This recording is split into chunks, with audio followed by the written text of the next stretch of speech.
প্রিয় নেতাজি, প্রিয় নেতাজি, অনেকদিন ধরে চিঠি লিখবো ভাবছিলাম, কিছুতেই আর হয়ে উঠছিল না।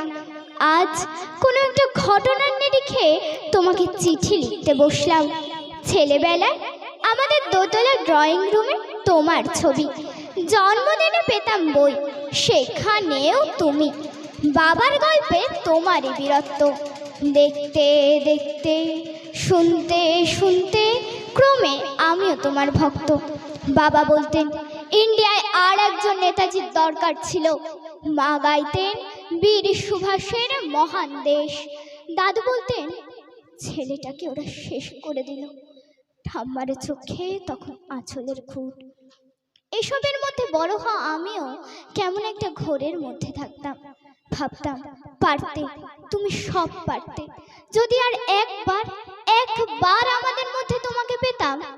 আজ উত্তর 40-এও আমার একই ঘোর, তুমি পারতে। কেননা দেশের মাটিতে দেশপ্রেমের মতো জোরালো একটা ঝাঁকুনি দেবার ক্ষমতা তখন আর কারোর ছিল না। এখনো আছে কি?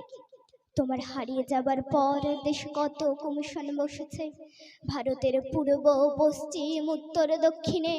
কোনো বীর, কোনো সন্ত, কোনো দয়ালু বৃদ্ধকে দেখে ভুল করেছে সবাই, ছুটে গেছে তুমি মনে করে, কিন্তু ফিরেছে মাথা নেড়ে। তবু তোমাকে পাবার আশায় বুক বেঁধেছে। তুমি তো শুধু বসুবাড়ি নও, গোটা ভারতবর্ষের মণিকোঠার হীরক, যার আলো শুদ্ধতা কালোকে সাদা করতে পারে। এ বিশ্বাসে ভর করে সবাই ভেবেছিল তুমি আসবে, তুমি আসবেই, কিন্তু এলে না। কেটে গেল অনেকগুলো বছর, পেরিয়ে এলাম জীবনের অনেকগুলো ঘুচি। তুমি এখন বিমানবন্দরে, সভা সমিতিতে, রিসার্চ ব্যুরোতে, এমনকি ছেলের নামকরণে। জানো তোমার জন্মদিনটা এখন সবাই ছুটির দিন বলে, আয়েশ করে, উপভোগ করে। আর ছেলেরা, তারা তো দেশের থেকে বিদেশের খবরই বেশি রাখে। আর মেয়েরা, তারাও স্বাধীনতার ভেলায় চড়ে হতচকিত। শুধু মাটিটা কাঁদে, সেই কান্না যেন ভূমিকম্প খরা এলেনীয় বন্যা হয়ে চারিদিক ভাসিয়ে দেয়। এখনো অভিমান করে শুয়ে থাকবে রেনকুজিতে? আর যখন ঘাড়ের ওপরে AK-47 এর নিঃশ্বাস, রক্তের হরি খেলা ধর্মের জিগিরে, তখন শোনাও সেই আওয়াজ, আমি সুভাষ বলছি। মেয়েটা দৌড়ে এসে বলবে, মা মা দেখো উনি আসছেন। পাশের বাড়ির মেসোমশাই ডাকবেন জানলা দিয়ে, বৌমা আমি বলিনি উনি ফিরে আসবেন। খোলা জানালার ধারে দাঁড়াবেন মায়েরা, যাদের ডান হাতে শঙ্খ, বা চোখে জল। নদী হবে উত্তাল, নৌকা বেসামাল, পরাণ মাঝিও চেঁচাবে, উনি আসতেছেন। সবুজ মাঠে শিশুদের হাতে পতাকার দোলা, উনি আসছেন, উনি আসছেন, উনি ফিরে আসছেন।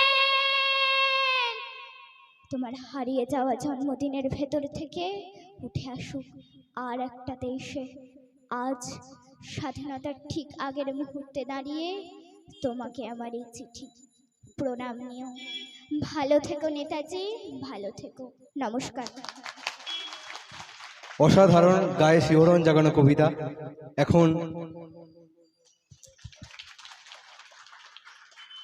এখন আপনাদের সামনে বক্তব্য রাখবেন আমাদের আজকের অনুষ্ঠানের প্রধান বক্তা, বিধায়ক নওশাদ সিদ্দিকী।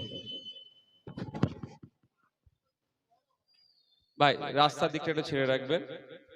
ধন্যবাদ জানাই এই বৃষ্টির মধ্যেও যে আপনারা এসে উপস্থিত হয়েছেন। আপনারা যারা শ্রোতা দূরে কাছে আছেন, আমি আমার পূর্বেকার